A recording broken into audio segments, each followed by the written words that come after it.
Good morning everyone. Welcome to PW only IAS. दोस्तों, बात करें अगर हम द हिंदू के फ्रंट पेज की, तो दरअसल में कल भी हमने अडानी ग्रुप के बारे में डिस्कशन किया था। एंड हमने देखा था किस तरह के एलिगेशंस उनके ऊपर लगे हैं रिगार्डिंग ब्राइबरी, राइट।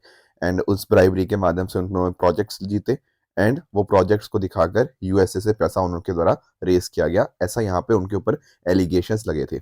अब दोस्तों, कल आप नोटिस करोगे, अगर आप थोड़ा मार्केट को फॉलो करते हो, तो कल ओवरऑल मार्केट ने ना बहुत अच्छा परफॉर्म किया। लगभग सेंसेक्स की अगर हम बात करें तो 2.5% ऊपर ही आके ये बंद हुआ। तो यानी कि सेंसेक्स के लिए और हमारी मार्केट्स के लिए बहुत अच्छी खबर आई। उसी तरह से अगर हम बात करें ना अडानी ग्रुप की, तो यहाँ पर कुछ एक उनकी कंपनीज ने तो अच्छा किया, पर अगर हम बात करें अडानी की एनर्जी फर्म्स की बात करें ना, तो वहां पर उन्होंने बहुत ही ज्यादा खराब परफॉर्म किया। इनफैक्ट ऐसा भी देखने को मिला है कि बहुत सारी जो एनर्जी ग्रुप की कंपनीज हैं उनके अंदर काफी नेगेटिव था, ठीक है। और साथ साथ अगर हम बात करें ना, एक मुद्दा और भी था, that was with regards to credit rating agencies. देखो, दरअसल में ना आप लोग सीआरएज यानी कि क्रेडिट रेटिंग एजेंसीज के बारे में जानते होंगे, या फिर आप लोगों ने मूडीज, एस&पी और फिच, इनका नाम सुना होगा। ये दरअसल में क्या कहलाती हैं? These are credit rating agencies. देखो, दुनिया भर के अंदर जो अलग अलग कंपनीज हैं, इवन अलग अलग कंट्रीज को भी यहाँ पे इनके द्वारा रेटिंग दी जाती है। रेटिंग किस तरह से?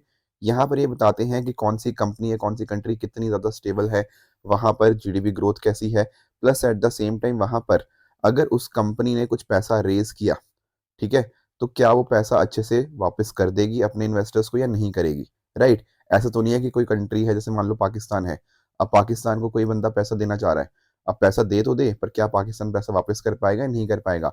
तो रेटिंग करी जाती है इस तरह से अलग अलग। अब इनकी जो रेटिंग होती है उसके हिसाब से क्या होता है, उसके हिसाब से कोई कंट्री ऊपर, कोई कंट्री बीच में, कोई कंट्री नीचे। जैसे फॉर एग्जाम्पल यूएसए टॉप में उधर आपको देखने को मिल जाएंगी, इंडिया कहीं ना कहीं बीच में है, और उसी तरह से बाकी जो कंट्रीज की हालत खराब है वो काफी नीचे देखने को मिल जाती है। तो यूएसए को पैसा मिलेगा तो बहुत आराम से मिल जाएगा, कम रेट के ऊपर। इंडिया को मिलेगा तो ठीक ठाक मिलेगा। बाकी और जो कंट्री बिल्कुल डिफॉल्ट की कगार पे है ना, उनको पैसा रेस करने में बड़ी दिक्कत आती है। इसी तरह से सेम चीजें कंपनीज के लिए भी करते हैं। तो अभी पता क्या हुआ है? अभी दरअसल में ना, जो अडानी ग्रुप की कुछ कंपनीज थी, स्पेशली जो मैं बात करूं एनर्जी वाली जो कंपनीज थी ना, उनके अंदर इन्होंने रेटिंग तो सेम रखी है, पर उनकी जो आउटलुक है उसको नेगेटिव कर दिया है। नेगेटिव का मतलब क्या है?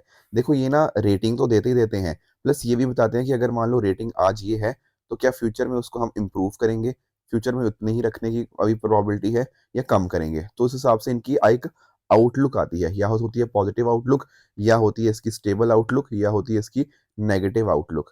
अभी तक जो अडानी ग्रुप की जो आउटलुक चल रही थी, मतलब बहुत सारी कंपनीज की, वो स्टेबल थी कि सेम ही मेंटेन करना था रेटिंग को, पर अब उनको नेगेटिव कर दिया गया। यानी कि हो सकता है फ्यूचर के अंदर आपके जो अडानी ग्रुप की कंपनीज हैं उनकी रेटिंग कम कर दी जाए। रेटिंग कम हो जाएगी तो उन कंपनीज को काफी ज्यादा नुकसान देखने को मिल सकता है, ऐसा यहाँ पर अलग अलग क्रेडिट रेटिंग एजेंसीज ने कहा है।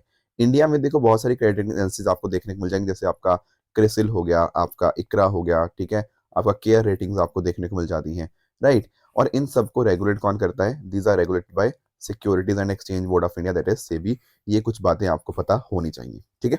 तो these are some of the news. इसके अलावा दोस्तों, अगर हम बात करें COP29 की, तो जो UNFCCC की COP29 हो रही है अजरबैजान बाकू के अंदर, उसको एक दिन के लिए एक्सटेंड कर दिया गया है, क्योंकि अभी ना जो डिस्कशन चल रही हैं, and plus at the same time सारा जो मुद्दा था उसके ऊपर कंप्लीट सहमति नहीं आ पाई है। तो एक बार COP29 खत्म होती है, फिर इसके जो इंपॉर्टेंट चीजें थी उनको हम यहीं पर डिस्कस कर लेंगे। Plus at the same time जो मार्केट वाला मुद्दा था ना, देखो आज कहीं ना कहीं आज हमें महाराष्ट्र इलेक्शंस का रिजल्ट भी मिलेगा, झारखंड इलेक्शंस का भी, और बाकी जो बाइपोल्स है उसका भी। तो महाराष्ट्र इलेक्शन में क्या होता है वो भी कहीं ना कहीं काफी इंपैक्ट डाल सकता है कि हमारी स्टॉक मार्केट में क्या इफेक्ट आएगा। अब तो आज तो सैटरडे है, चलो, पर मंडे को हमें उसका इफेक्ट देखने को मिलेगा। दोस्तों, डेट है आज की 23 नवंबर 2024, एंड आप सभी का स्वागत है आज के प्रीलिम बूस्टर न्यूज डिस्कशन में। पहला जो हमें टॉपिक डिस्कस करना है वो है हमारा बांदीपुर टाइगर रिजर्व के बारे में। देखो, आप लोगों के साथ मैंने कई बार बांदीपुर टाइगर रिजर्व पर डिस्कशन भी किया है। यहाँ पर ना आप एक बात नोटिस कर पाओगे कि अगर आप यहाँ पर जाओगे, यहाँ पर मतलब कर्नाटका, तमिलनाडु और केरला, इनके ट्राई जंक्शन पे जाओगे ना, इन तीनों स्टेट्स के, ये दरअसल में ना तीनों स्टेट्स के ट्राई जंक्शन पे ही है। और बांदीपुर भी इनफैक्ट बाकी और आपके ना जो बहुत सारे आपको नीलगिरी रिजर्व्स आपको देखने को मिल जाएंगे, ये तीनों स्टेट्स के आपको ट्राई जंक्शन पे देखने को मिल जाएगा, ठीक है। अब बांदीपुर टाइगर रिजर्व की लोकेशन तो पता है। अब बांदीपुर टाइगर रिजर्व में ना हर साल एक यात्रा, या एक कह लीजिए कि एक टेम्पल है बेसिकली, बेला बेलाडकुप्पे श्री महादेश्वर स्वामी टेम्पल। ये एक मंदिर है जो आपको बांदीपुर टाइगर रिजर्व के अंदर आपको देखने को मिल जाएगा। अब हर साल जब यहाँ पे ये टेम्पल के अंदर एक फेस्टिवल होता है तो लगभग 1 लाख जो श्रद्धालु है वो यहाँ पर आते हैं एंड इस पर्टिकुलर टेम्पल को विजिट करते हैं। आज से मतलब 23 नवंबर से लेकर 25 नवंबर तक लगभग 1 लाख श्रद्धालु यहाँ पर आएंगे इस टेम्पल के अंदर। ठीक है। अब देखो यार, जब इस तरह से श्रद्धालु आते हैं डेफिनेटली श्रद्धा के भाव से ही आते हैं, पर कई बार पता क्या होता है, यहाँ पर बहुत सारे स्टॉल्स लगाए जाते हैं खाने पीने के, प्लस लाउड स्पीकर्स वगैरह हो गया, राइट, कुछ और भी खिलौने की दुकानें हो गया, इस तरह से ये सारी चीजें लगती हैं, बहुत सारे कियोस्क वगैरह यहाँ पर इंस्टॉल करवाए जाते हैं। अब उस चक्कर में पता क्या होता है, उस चक्कर में जो टाइगर रिजर्व है उसके ऊपर नेगेटिव इम्पैक्ट आता है। आप समझ ही पा रहे हो, जब इतने सारे लोग आएंगे कहीं ना कहीं थोड़ी दिक्कत तो होगी ना। तो पिछले कई सालों में हमने अलग अलग रिस्ट्रिक्शंस लगाई हैं, जैसे फॉर एग्जांपल प्राइवेट व्हीकल नहीं आ सकते, ठीक है, और भी बहुत सारी इस तरह की रिस्ट्रिक्शंस है। अब यहाँ पर कर्नाटका फॉरेस्ट डिपार्टमेंट ने उन रिस्ट्रिक्शंस को यहाँ पे फिर से लगा दिया है, ताकि यहाँ पर हम जो टाइगर रिजर्व है उसका कोर एरिया हम अच्छे से प्रोटेक्ट कर पाए। तो थोड़ा सा बांदीपुर टाइगर रिजर्व के बारे में जान लेते हैं, बाकी टेम्पल तो हमने डिस्कस कर ही लिया। एक्चुअली ये जो आपका वाइल्ड लाइफ सेंचुरी की तरह इमर्ज हुआ था 1930s के अंदर, फिर 1973 के अंदर इसको टाइगर रिजर्व डिक्लेयर कर दिया गया अंडर द प्रोजेक्ट टाइगर। आपको जैसे मैंने बताया कर्नाटका, तमिलनाडु और केरला के ट्राई जंक्शन पे देखने को मिल जाएगा। इनफैक्ट ना बहुत सारे आज के पास पास में रिजर्व्स भी हैं, जैसे for example Nagarhole tiger reserve आपको देखने को मिल जाएगा नॉर्थ वेस्ट में, मुद्दुमलाई हो गया बिल्कुल पास पास में ही है, और वायनाड भी आपको वहीं पर आपको केरला में देखने को मिल जाएगा।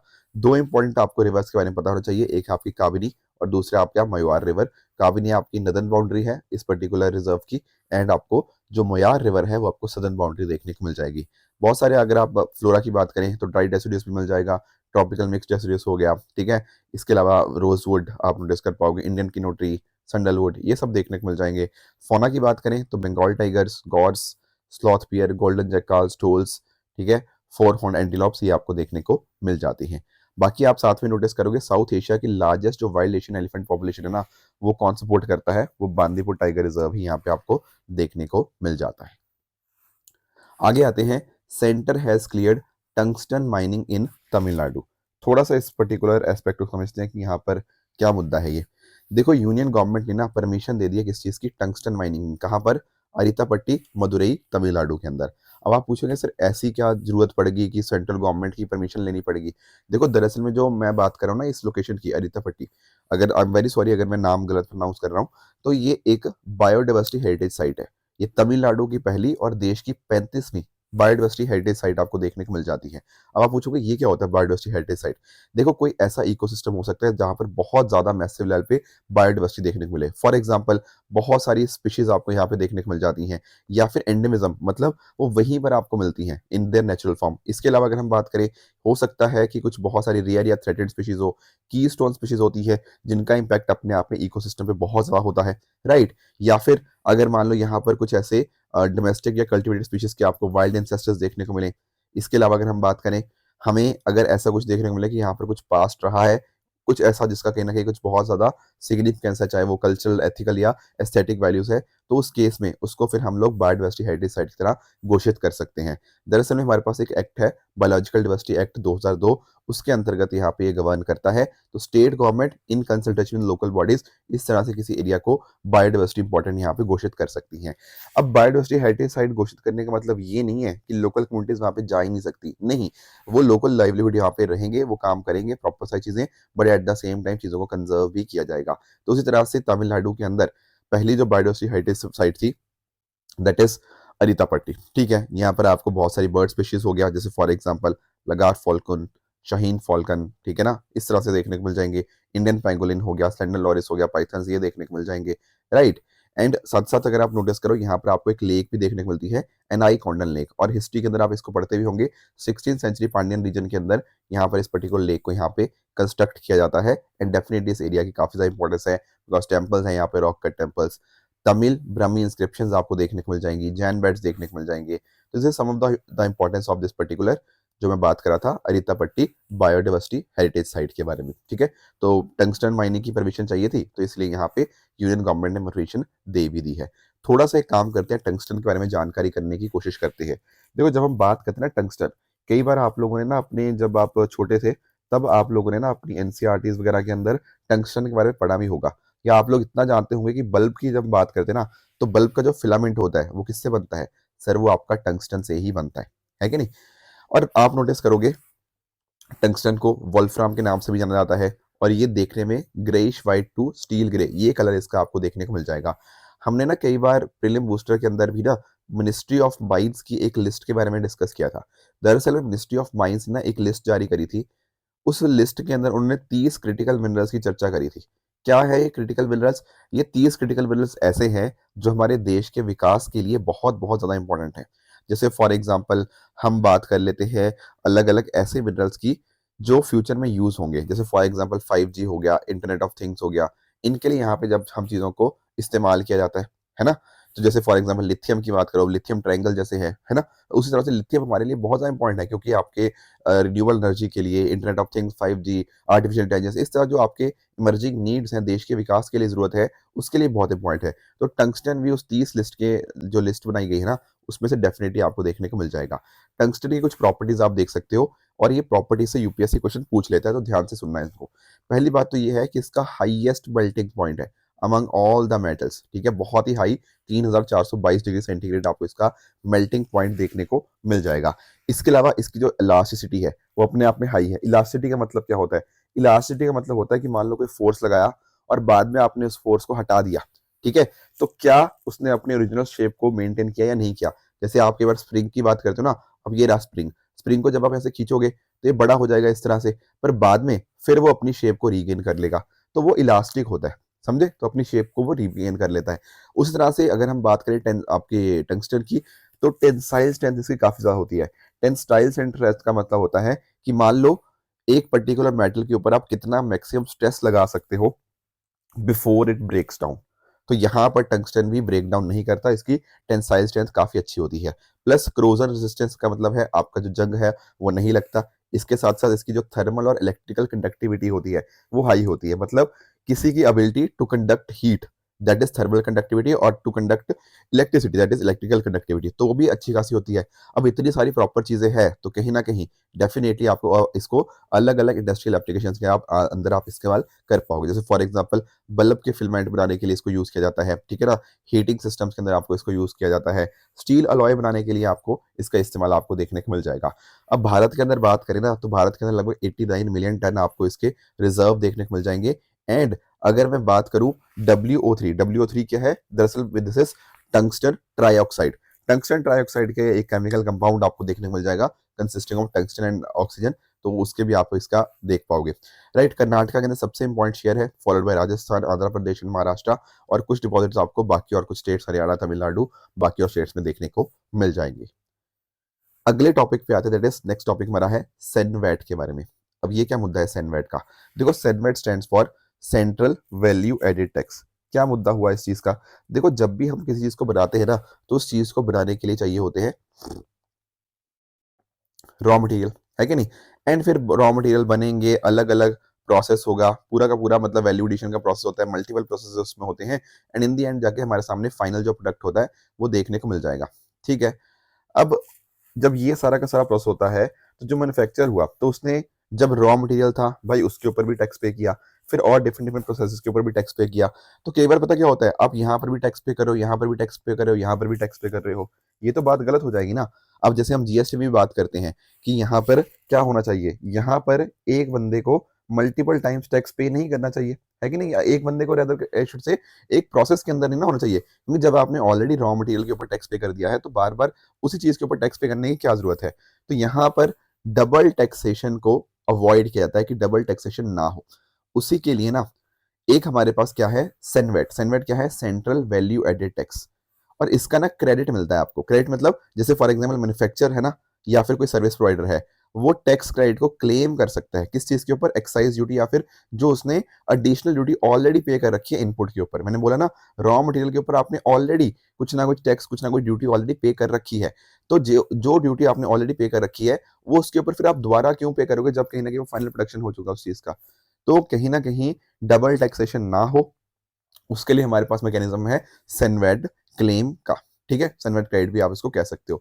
तो सुप्रीम कोर्ट ने अभी क्या किया है, टेलीकॉम कंपनीज को अलाउ कर दिया है कि वो सेनवेड क्रेडिट क्लेम कर सकते हैं, जो कि मतलब आपके मोबाइल टावर हो गया या फिर प्री फैब्रिकेटेड बिल्डिंग्स हो गया, इनके ऊपर जो भी आपने टैक्स वगैरह दिया था ना, तो उसके ऊपर आपको यहाँ पे सैनवेट क्रेडिट आपको मिल जाएगा। तो इसके माध्यम से क्या होगा, इनको यहाँ पे फायदा हो जाएगा, क्योंकि जो टैक्स उन्होंने ऑलरेडी पे कर रखा था, अब दोबारा उसके ऊपर ही रॉ मटेरियल के बाद जो बाकी प्रोसेस है उसके ऊपर दोबारा टैक्स पे करने की जरूरत नहीं पड़ेगी। तो ये इनको बेनिफिट आपको देखने को मिल जाता है। ठीक है, जब भी कोई स्टेज होती है ना, तो हर एक स्टेज पे आप जानते हो वैल्यूडेशन हुआ तो टैक्स पे करना पड़ रहा है, राइट। तो ऐसा ना हो कि डबल टैक्सेशन हो, उसके लिए ये बेनिफिट हमें देखने को मिल जाएगा। 2004 के अंदर इसको इंट्रोड्यूस किया गया था under the CENVAT credit rules, तो ये बात पता होनी चाहिए। बाकी इसके पहले हमारे सामने मॉडिफाइड वैल्यू एडिड टैक्स था, मॉडवैट, उसको यहाँ पे हमने मॉडिफाई किया सैनवेट के माध्यम से, तो इससे डबल टैक्सेशन बची। उसके साथ लोगों ने भी या बिजनेसेस ने भी एक तरह से कंप्लाई किया, एंड साथ साथ बिजनेस की ग्रोथ भी अच्छी खासी हमें देखने को मिल जाती है। तो ये कहाँ कहाँ पे एप्लीकेबल है, जैसे फॉर एग्जांपल कोई मैन्युफैक्चर है, प्रोड्यूसर किसी टैक्सेबल गुड्स का, तो उसके ऊपर एप्लीकेबल है। उसके साथ साथ आप नोटिस कर पाओगे सर्विस टैक्स हो गया आउटपुट सर्विसेज के ऊपर, या फिर कैपिटल गुड्स का और इनपुट्स हो गया, ठीक है, उनके ऊपर आपको एप्लीकेबल देखने को मिल जाएगा। बेसिकली ना आपको सैनवेट का मीनिंग पता होना चाहिए था। आई होप आप वो चीज पॉइंट को अंडरस्टैंड कर गए होंगे। आगे बढ़ते हैं, अगला हमारा टॉपिक है इंडिया का पहला AI data bank. AI data bank का मतलब क्या है? देखो, आर्टिफिशियल इंटेलिजेंस हम लोग सब समझते हैं कि कैसे कैसे काम करता है। अब आर्टिफिशियल इंटेलिजेंस के लिए पॉइंट पता क्या है, कि हमारे पास प्रॉपर डेटा सेट्स हो, ठीक है, क्योंकि जैसा जैसा हम डेटा उसको फीड करते रहेंगे, अकॉर्डिंगली वो उससे सीखता रहेगा, है ना। एआई का मतलब यही तो है कि वो अपने एक्सपीरियंस से सीखेगा। तो हम पता क्या चाहते हैं, हमने ये कहा कि हम ना एक प्रॉपर डेटा बैंक यहाँ पे बना देते हैं, उसके माध्यम से हम कहीं ना कहीं अपनी एआई को और इम्प्रूव करते रहेंगे। तो इस तरह से ना ministry of science and technology ने क्या किया, इंडिया का पहला एआई डेटा बैंक यहाँ पे लॉन्च किया at the 7th edition of ASSOCHAM AI leadership meet. यहाँ पर क्या हुआ, इसके अंदर आपका एक सेंट्रलाइज रिपोजिटरी बन गई, हाई क्वालिटी और प्रॉपर डेटा सेट की, जो कहीं ना कहीं आपके डेवलपमेंट, टेस्टिंग और डिप्लॉयमेंट के अंदर बहुत अच्छे से इस्तेमाल किया जा सकता है। एंड इसके माध्यम से हम क्या चाहते हैं, हम चाहते हैं कि जो भी हमारे रिसर्चर्स हैं, स्टार्टअप्स हैं, डेवलपर्स हैं, वो इसको इस्तेमाल कर पाएं, एंड प्रॉपरली इसके रिगार्डिंग एआई के सोल्यूशन यहाँ पे फिर वो क्रिएट कर सकते हैं। एंड साथ साथ इससे हमारी जो नेशनल सिक्योरिटी है वो भी बढ़ेगी, ठीक है ना। हम जैसे सेटेलाइट ड्रोन्स, IoT डेटा हो गया, ठीक है, उसके रियल टाइम एनालिटिक्स आपको देखने को मिल जाएंगे। तो डिसीजन मेकिंग कैपेबिलिटीज से इंप्रूव होगी, थ्रेट डिटेक्शन हो गया, ये सब बेनिफिट्स हमें यहाँ पे देखने को मिल जाएंगे। इससे कहीं ना कहीं इनोवेशन भी प्रमोट होगा। एंड इवन अगर हम बात करें ना, हमारे पास क्योंकि एआई प्रॉपर सिस्टम्स यहाँ पे डेवलप हो जाएंगे, तो डेटा के माध्यम से हमें पता लगता रहेगा कहाँ पे क्या क्या चीज़ हुई है। अगर मान लो डिजास्टर के रिगार्डिंग कुछ रिस्पॉन्स करना है, तो वो भी बेहतर हो पाएगा, ठीक है। तो बहुत सारे इस तरह से अलग अलग बेनिफिट्स हमें इस चीज़ के देखने को मिल जाएंगे। एक आपके दिमाग में आएगा, सर एआई तो पता था और डेटा बैंक भी हम समझ गए कि कैसे कैसे उसका यूटिलाइज होगा, पर ये एसोचैम क्या है? देखो, दरअसल में जो एसोचैम है ना, वो दरअसल में आपकी सरकार और आपकी इंडस्ट्री, इन दोनों के बीच में ना एक लिंक की तरह काम करता है। बेसिकली इंडस्ट्री की क्या क्या डिमांड्स है, क्या क्या रिक्वायरमेंट्स हैं, उनके पॉइंट्स आगे रखता है। तो बेसिकली बिजनेस इसको रिप्रेजेंट करता है, आपके चैम्बर्स और एसोसिएशन को, उसके लिए एसोचैम बना है। ये बेसिकली एक आपकी नॉन गवर्नमेंटल आपकी ट्रेड एसोसिएशन है। जैसे आपने सीआईआई, फिक्की के बारे में सुना होगा ना, तो सिमिलरली आपको एसोचैम भी आपको देखने को मिल जाता है, जो बिजनेसेस के इंटरेस्ट को सामने लेकर आता है। अगला दोस्तों हमारा टॉपिक है ओटीटी प्लेटफॉर्म वेव्स के बारे में। अब ये क्या मुद्दा है? देखो, आप लोग भी इस्तेमाल करते होंगे, लेट्स से नेटफ्लिक्स हो गया, amazon प्राइम हो गया, जियो हो गया, ठीक है, हॉटस्टार हो गया, इस तरह के अलग अलग आपको ओटीटी प्लेटफॉर्म्स देखने को मिल जाते हैं। ओटीटी का मतलब क्या होता है? ओटीटी का मीनिंग होता है आपका ओवर द टॉप प्लेटफॉर्म, है ना। अब एक तो होता था जैसे आप टीवी वगैरह देखते थे, वो तो आपके ट्रेडिशनल आपको ब्रॉडकास्ट मेथड्स आपको देखने को मिल जाते हैं। ओवर द टॉप का मतलब होता है आपकी स्ट्रीमिंग सर्विसेज, जो कहीं ना कहीं कंटेंट को डिलीवर करती हैं आपका ओवर द इंटरनेट, ठीक है। अब जिस तरह से आपका नेटफ्लिक्स या बाकी चीजें थी, उसी तरह से सरकार ने सोचा भाई हम क्यों ना ऐसा काम करें। तो जो प्रसार भारती है ना, इंडिया का पब्लिक ब्रॉडकास्टर, उसने भी खुद का एक नया ओटीटी प्लेटफॉर्म लॉन्च कर दिया, वेव्स। जैसे आप लोग नेटफ्लिक्स वगैरह देखते हो, उसी तरह से अब आप वेव्स प्लेटफॉर्म को भी एक्सेस कर पाओगे। और जैसे ना काफी जगह पे होता भी है, तो वेव्स प्लेटफॉर्म में भी ऐसा ही होगा कि कुछ एक कंटेंट तो आपका फ्री होगा, जो हर बंदा आराम से जाके देख पाएगा, कोई दिक्कत वाली बात ही नहीं। एंड कुछ ऐसा कंटेंट होगा जिसके लिए आपको सब्सक्रिप्शन फीस देनी पड़ेगी, कुछ आपको पैसे देने पड़ेंगे। तो जैसे बाकी मॉडल्स होते हैं, बिल्कुल वैसा ही है। तो इसके माध्यम से आप नोटिस कर पाओगे जो कंटेंट होगा वो 12 लैंग्वेजेस से भी ज़्यादा आपको देखी जाएंगी, जैसे हिंदी, इंग्लिश हो गया, मराठी, तमिल, असमीज, कोंकणी।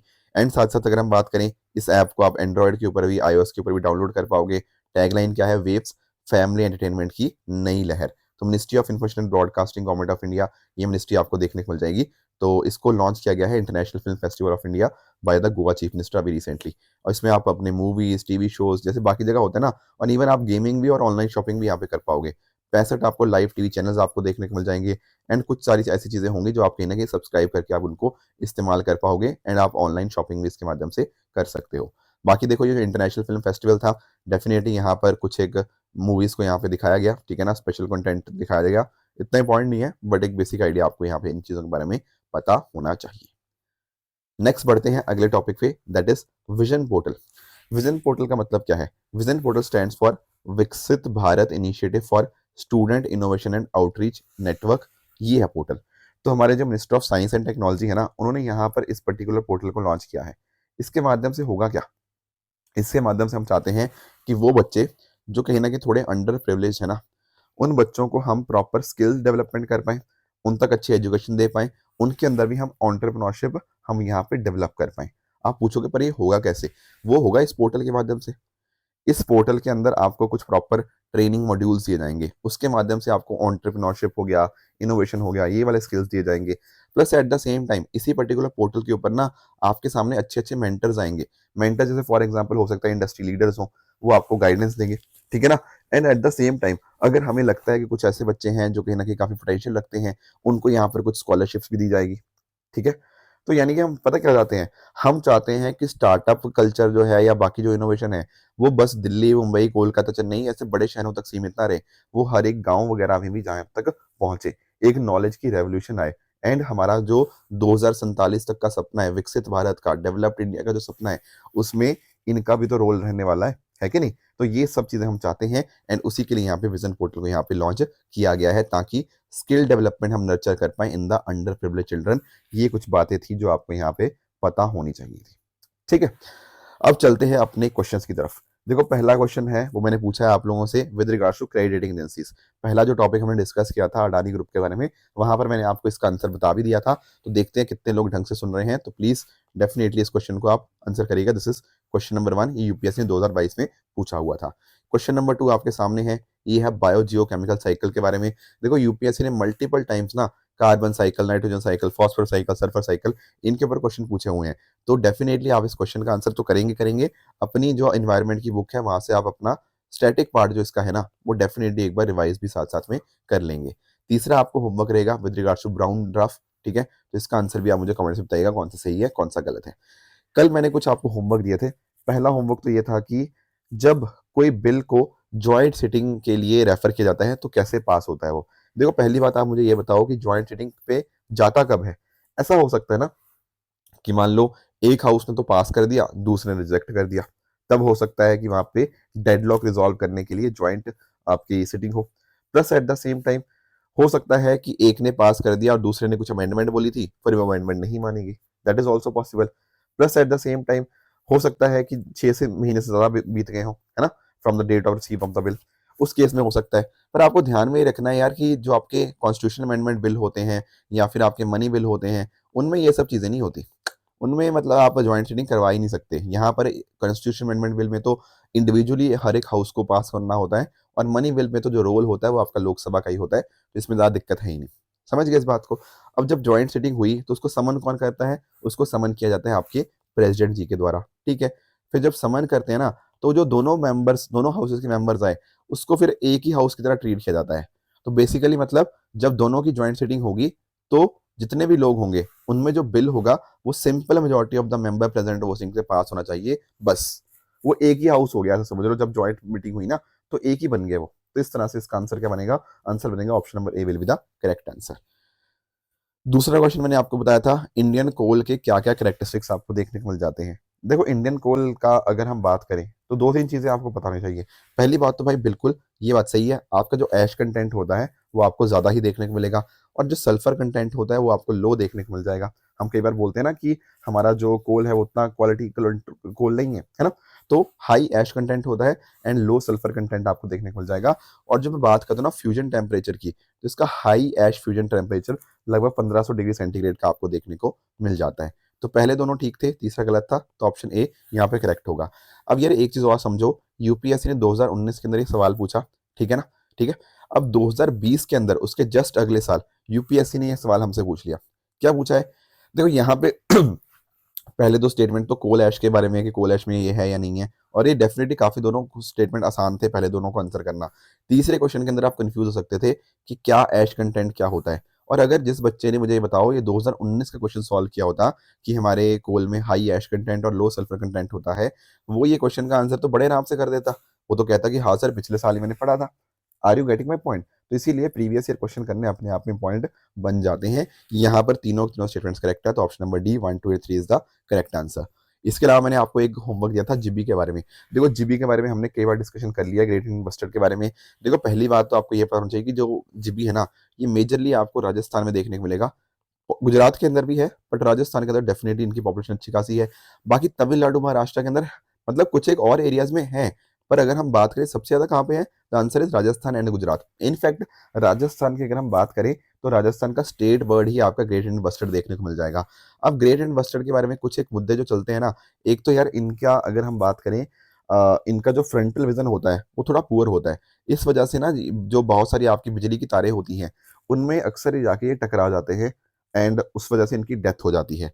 तो इस वजह से ही जो आपका राजस्थान के काफ़ी सारे एरियाज हैं उनमें इन चीज़ों को अंडरग्राउंड किया जा रहा है ताकि जीबी की डेथ ना हो। एंड ग्रेट इंडियन बस्टर्ड को आपको क्रिटिकली एंडेंजर्ड का आप आईयूसीएन स्टेटस आपको यहाँ पे मिला हुआ है। तो पहला ये जो बात कर रहा है कि is often regarded as indicator of health of grassland ecosystem, बिल्कुल ये आपको मेजरली आपको ग्रासलैंड वाले रीजन के अंदर आपको देखने को मिल जाते हैं। बाकी अपेंडिक्स 1 के अंदर ही है, ये बात भी ठीक है। आपका तीसरा स्टेटमेंट यहाँ पे गलत था। और इसने हमसे पूछा क्या था, पूछा था सर कि कौन सा स्टेटमेंट इनकरेक्ट है, ये लिखा ना नॉट करेक्ट, तो नॉट करेक्ट है आपका ऑप्शन नंबर बी, थी only is the not correct option. ठीक है सर। अब आ जाते हैं अपने ट्रू फॉल्स स्टेटमेंट की तरफ। यहाँ पे 3 स्टेटमेंट्स मैं आपसे पूछ रहा हूँ, आप बताइएगा इनमें से कौन सा सही है कौन सा गलत है। कल जो मैंने होमवर्क दिया था एक था संयुक्त विमोचन 2024 के बारे में, तो क्या ये humanitarian assistant disaster relief exercise ही है? Yes that is correct. Indira Gandhi peace का इसकी बात करें तो पहली बार 2008 के अंदर नहीं बल्कि 1986 के अंदर दिया गया था, तो सेकंड स्टेटमेंट आपका इनकरेक्ट हो जाएगा। अफ्रीकन पेंगुइन्स की जब हम बात करते हैं ना, तो ये दरअसल में क्रिटिकली एंडेंजर्ड इनका दर्जा दिया गया है, तो ये ट्रू नहीं, ये आपका फॉल्स है। लास्ट बात करें यूनिसेफ की, तो यूनिसेफ केस में ये एक यूएन की एजेंसी होती है जो कहीं ना कहीं बच्चों के डेवलपमेंट के लिए यहाँ पे काम करती है। Yes that is Indeed the correct statement. तो दोस्तों ये थी आज की डिस्कशन। इसी तरह से आप भी अपने एंड पे हार्डवर्क करते रहिए। Thank you so much for joining. All the very best.